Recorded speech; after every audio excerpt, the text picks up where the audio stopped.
And we are now back.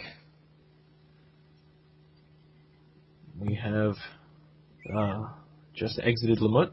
Again, this is Defender. Alongside J. Ricochet. Rather than exiting Lamut and getting back onto the road, if we take a quick right off to the side, this is the town graveyard. Only, I've been very fortunate, only about 10 or 12 people have died, ever. But given the size of the town, I guess that's not too, and the number of people that we've met there, I guess that's not too There's only, what, like 5 houses? Well, there was the inn, the garrison, and that cave underneath the bridge. If the rest of the game has been any indication, most people just die on the road anyway. And never get buried. Yeah, they just get all their crap stolen and they're lying naked on the road. So we picked up some restoratives, a good little bit of cash. There's one more. He told a lie and paid the price. How would that to be remembered? Remembered by? It's a big thing to pick an epitaph. I mean, those are gonna be your final words. Actually, it sounds like most a bone did him in. This fish didn't get away. What? I don't know. These are all either empty or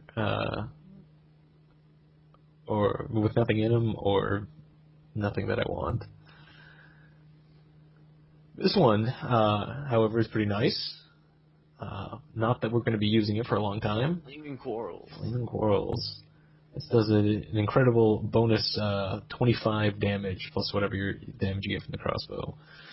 Granted, a loss of accuracy due to having a bolt that's on fire in your crossbow. I don't know how they really look down the end of the arrow when the end of the arrow is just on fire.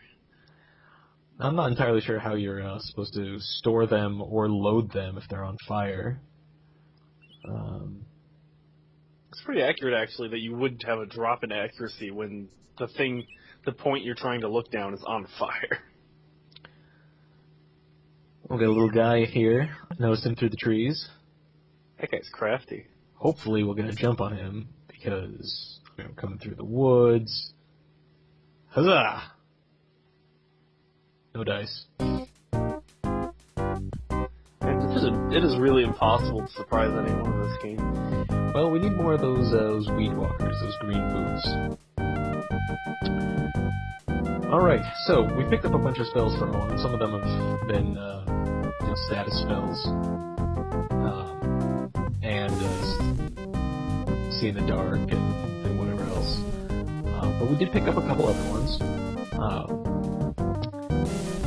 I think the only combat spell we picked up is Flamecast. This is a great one. This is the old standby. I used this for a long time. You select it, you choose, like I saw with the Ice Fish app, how much energy, how much health we want to expend on the spell, and the damage is 3 times if it hits. The damage is 3 times whatever that will be. Since this is a small fight, we're just going to do a small casting amount. And this is line of sight, so it's not just going to guaranteed hit, like just spare thy eyes. And based on Owen's accuracy rating and the distance, you see there's a 54% chance to hit, so let's give it a shot. Nope. And swing and a miss. Looks like he just threw a giant peach at him. Yeah, kinda. Owen's middle name is James. Giant peach. Got it. Wrapping it all together. Alright, so you can see,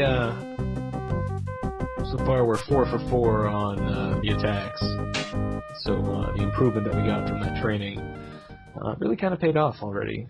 It was a 7.5% gain across the board on the accuracy, which is pretty good. It's going to be pretty helpful. It's too bad you can't all attack at once. I mean, if three people are attacking one guy, that's usually bad times for the one guy. He's just blocking and parrying at every angle, since you guys just take turns. Alright, again, we'll give some repairs. New stuff.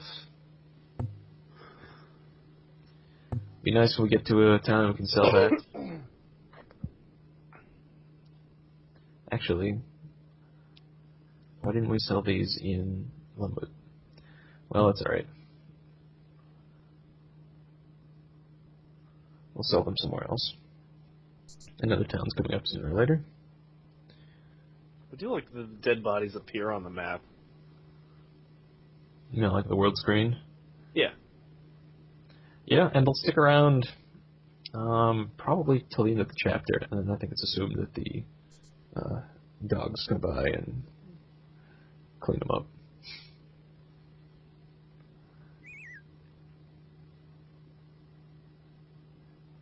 Alright, we got a new little side road off to the west here. Goes off into the mountains. See, the side roads always confuse me. They look like streams. They're blue.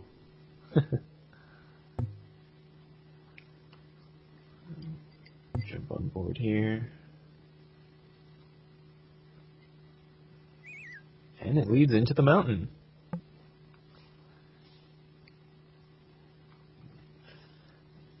What do we have here? Well, this will be aforementioned Mordain Cadal that the dwarf mentioned inside Limwood. If I recall, he had a Brackner infestation that needs to be resolved. So, since this is our first dungeon of the game, we'll take a quick jump in.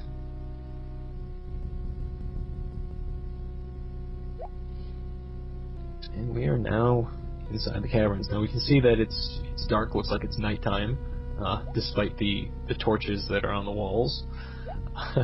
But maybe those are providing the dim light that we can see in an otherwise pitch black environment. So we can either cast that spell that Owen got, or just light up a torch. So we have 12 uses on the torch. We picked up a couple cents, so we'll just light that up. And it's a little bit brighter now. So we continue a few paces into this mine, and before I start talking about the mine itself, we are interrupted. I've never really understood what the sparks rocketing down the corridor corresponded to. I always remember it saying that. Maybe it's a flint mine? This is a glowing cone of fire, but I don't know if that was a flaming quarrel, or what that was. Ah, I thought I had a black noor. A little more voice acting. More Ben Stiller. And, yes, I very much appreciate that image that you posted of Nadur Bandok. Totally looks like Ben Stiller.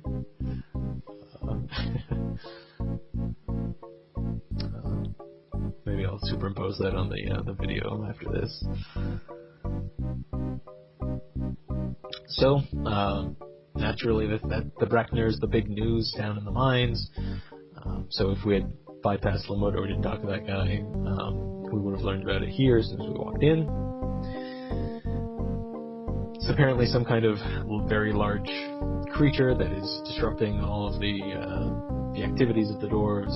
Can't do anything until it gets taken care of. And despite dwarves being well known for their combat prowess, nobody wants to take care of it.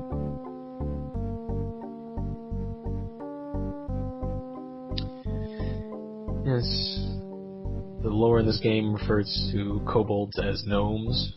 In the Forgotten Realms universe, kobolds and gnomes are separate creatures, both short of stature, but usually gnomes are, good guys. They got, intelligence or whatever. And kobolds are just these little creatures that are, they're always the bad guys, or they would always be bad guys. So we get a little reward, or at least promise of a reward, if we go and take that guy out. Get a little more information about what it is or what it looks like. It was a big rock monster, which sounds pretty bad because all we have is swords made out of steel against rock. Usually doesn't help too much. Owen's got that fire spell, which might do a little more damage, you'd think, but still rock. But you know what? We'll give it a shot. So he mentions temples, the idea of temples. This is usually where you get healed up. If you get any critical injuries, you get cursed or plagued or poisoned, temples will be able to restore us to full health. Although usually it's very costly. So he calls out the Temple of Killian and the Temple of Ishap. And we may stop by there.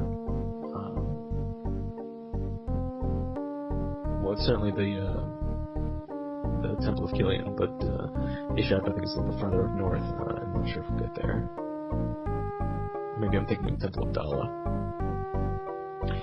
And finally, the last piece we have is armor repair. So we're hoping to get some tips on repairing our armor from this guy.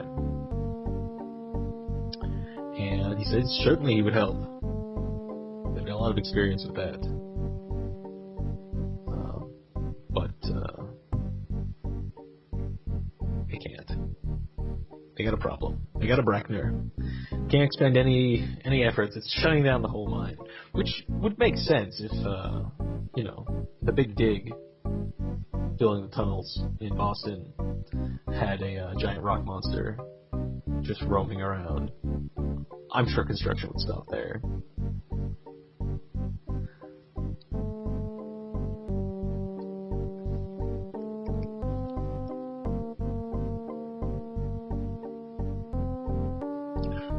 Time!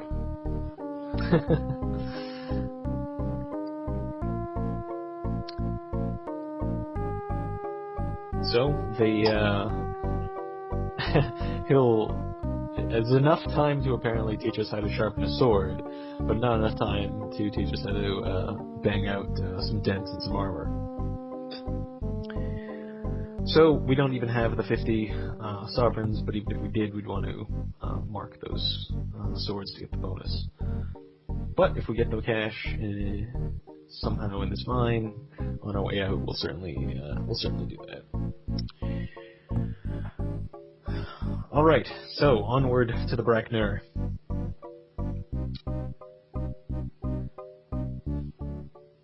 So mines are a little bit different than the overworld. We still walk around, but this kind of harkens back to the old school first-person dungeons, where everything here really is at a right angle. As we walk along, we get to a 90-degree corner, and it'll turn us. And then we move on. We get to the next intersection, and it could be a 90-degree corner or something else, or a room that opens up or whatever. But there's a lot less. It's not like an underground cave system. They're just tunnels. So naturally, what you do is you go around, you'd inspect all the, inspect the whole thing, looking for loot in every direction. But I've got a pretty good idea of where I want to go. Off to the right is just a dead end after a couple of turns. We'll take this jog off down to the left, to the south rather.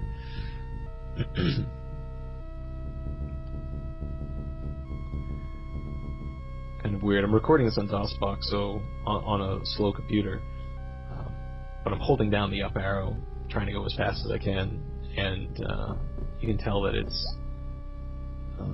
gets a little stuck, trying to load each frame.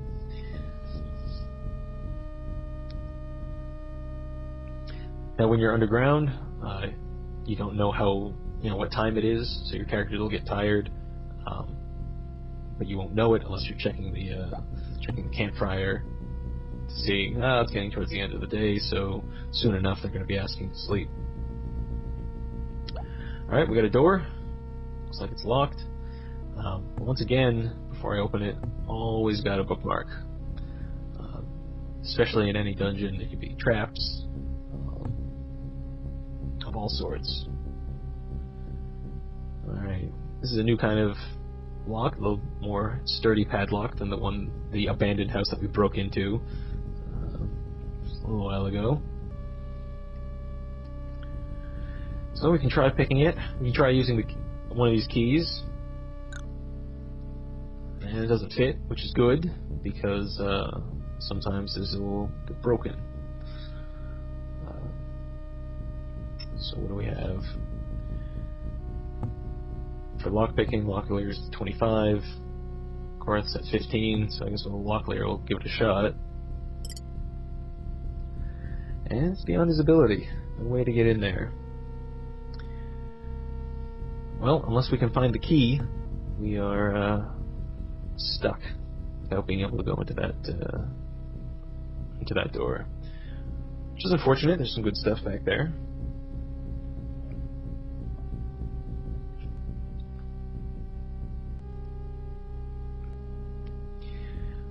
Now, did you ever play any of these old first-person RPGs? There's one that I've been trying to find that I'm not sure if it's one of the Wizardries or if it was an old AD&D game, but I have a picture in my head and I just can't find it. And I'm not sure if it was one of the ones where you'd be dungeon crawling and then suddenly it would turn into a strategy RPG like Pools of Radiance was like that. Where you'd mostly have a viewpoint like this, but then you'd all of a sudden be in a battle and you'd be put on this grid, and it was not like the grid that's in this game, but I guess similar combat though. But yeah, that's Pools of Radiance. There was an old RPG, first-person RPG like this. I think it was real time. And Patrick Stewart was did the voice of one of the kings, and I can't remember the name of it. It was a free game on Good Old Games, and it was pretty good. But the combat was real time, so you'd be in the screen like this, and then you'd have to select your character and choose whether to swing, or use magic or an arrow or something. I mean, it was all right. I think there was cooldowns between attacks, so you had to keep switching between the characters. I had to go play more Legend of Grimrock. That's exactly like this, but it's super hard. I've heard a lot about that. Yeah, it's definitely a really good game, but it's a complete recreation of how you would be like in this game. You have to save all the time. It's really hard to beat anything. I've had to play. There are gates in the game, so you'll close the gate, let everyone recharge, open the gate, attack, and then close the gate again. That's the only way you can beat some of the monsters. Well, we're finally able to pick one of these locks, and Locklear flaunts his terrible skill at lockpicking. Some Locklear. Oh, bada bing. Can't even see how to open those locks. Not much money in it. Makes me curious why it's locked in the dungeon, but maybe a dwarf owns it. Alright, heading south. We see we got some enemies up ahead. Looks like Slenderman. Let's not talk about that.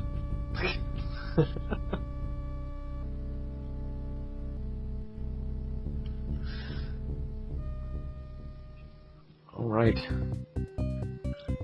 We got a new three-fingered hand. Which three fingers? Does that include a thumb? I know, I think it's the outer two fingers and the middle finger.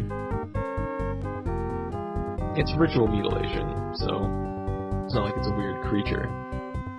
Yeah.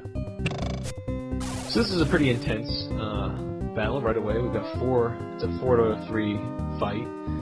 We've got an archer up at the end, and a magician who cast To Spare Thy Eyes on Owen. His face flashed for a second there. So the target is always your magicians first. And they don't like that, so they always run away. But you gotta hunt them down. Otherwise they'll keep blinding people, which is not what you'd like. Owen's got his eyesight back, so just run up here and try to pitch in until we cut down the numbers a little bit. You'll see that I'm mostly going with the thrusts rather than the overhead swings. Even in an outnumbered situation here, I'd much rather be able to hit them than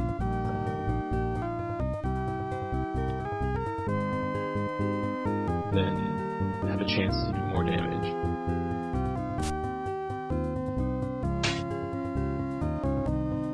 And all the way around, and the magician is down.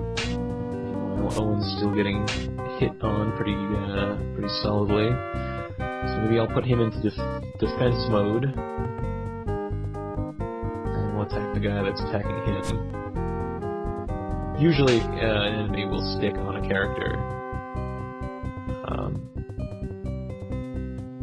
Even if he goes to run away.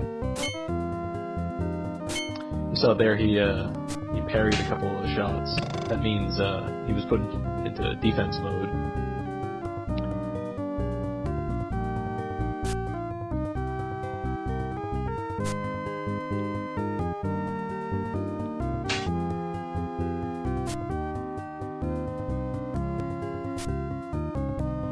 Alright, it's finally down.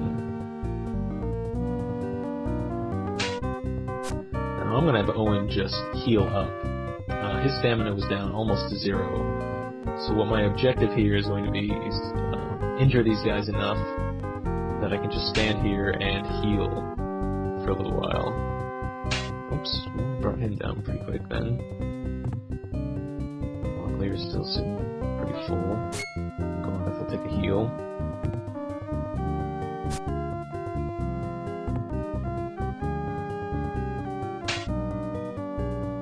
Gorath heals 4 stamina per turn. You see, as soon as I press the button before it switches to the next guy, so 10 will go up to 12. So Clear needs some help. Needs a little bit. Gorath heals 4 at a time, which is pretty nice. Now, I never talked about the mechanic of how your health goes up. So we don't have levels. I actually didn't need to fight these guys because there's no experience. The only experience you get is those swords that we saw to indicate your accuracy or your spellcasting ability or assessment or sneaking or whatever else. So the only benefit you get from, long-term benefit from these fights is upgrading that experience. And loot. Loot, although I would call that a short-term benefit. So in fact, this is perfect timing. So the party's accuracy in melee combat went up. Let's see, Locklear's up to 66, even Owen got some up to 46, and Gorath's up to 50.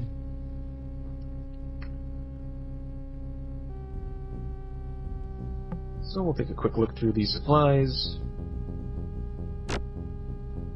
Pick up all of the loot. Make sure to repair it and repair our equipment as well, since I finished getting through all of this. Ooh. See, Gilder's passkey. Well, perhaps that's the key that opens the door in the other room. But also we have a crossbow. A light crossbow. Remember, these were very expensive back in town. So now if I give it to Locklear, he is going to have the option now to use a crossbow in combat. 7 rations. That's a good capture. Got some some upgraded armor here. Wouldn't it be easier just to transfer the whetstone and hammer between people? It would, but I want to have Gorath. Oh, Gorath be the repair person. Yeah.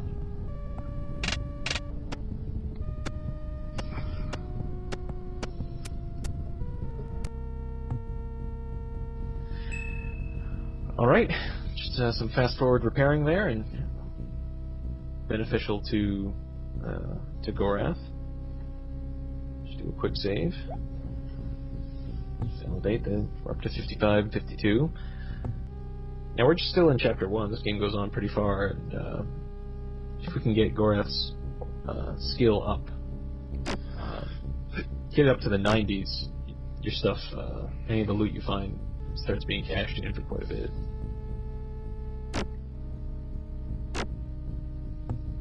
And the last guy is the Spellcaster.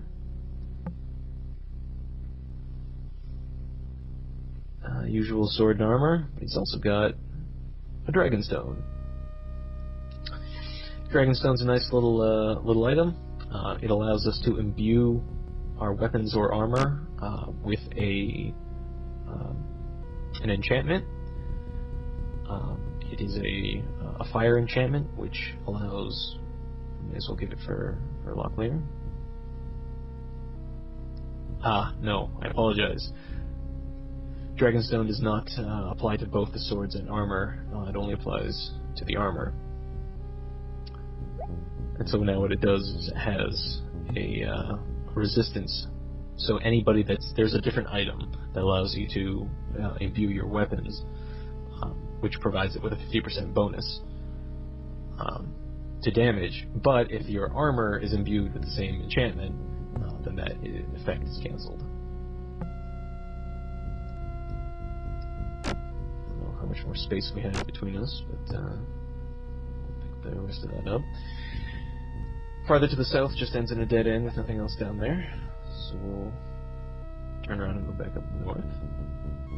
Now, one of the real nice things about this game is that every enemy in the game that you fight will have, when they die, will have whatever they had in combat. So that's why everybody will have a sword, everybody will have armor. We got that one crossbow from that fight, not because it was randomly generated that suddenly it's time for us to get a crossbow and loot, but that guy had a crossbow and he was shooting at us in the combat. I always hate it when, guys die, or you're fighting guys in combat, and they, they have a sweet sword or whatever, and then they die, and that sword just vaporized when you killed them. You killed them so hard that the sword's now gone. Well, the opposite of that is like wolves that poop swords all of a sudden. Or randomly have jewels and gold on them. Alright, so, this room's opening up into a cavern up ahead. Wonder what could be up there. Well, stay tuned for next episode, when we finish off the rest of the Mordain Cadal. Till next time.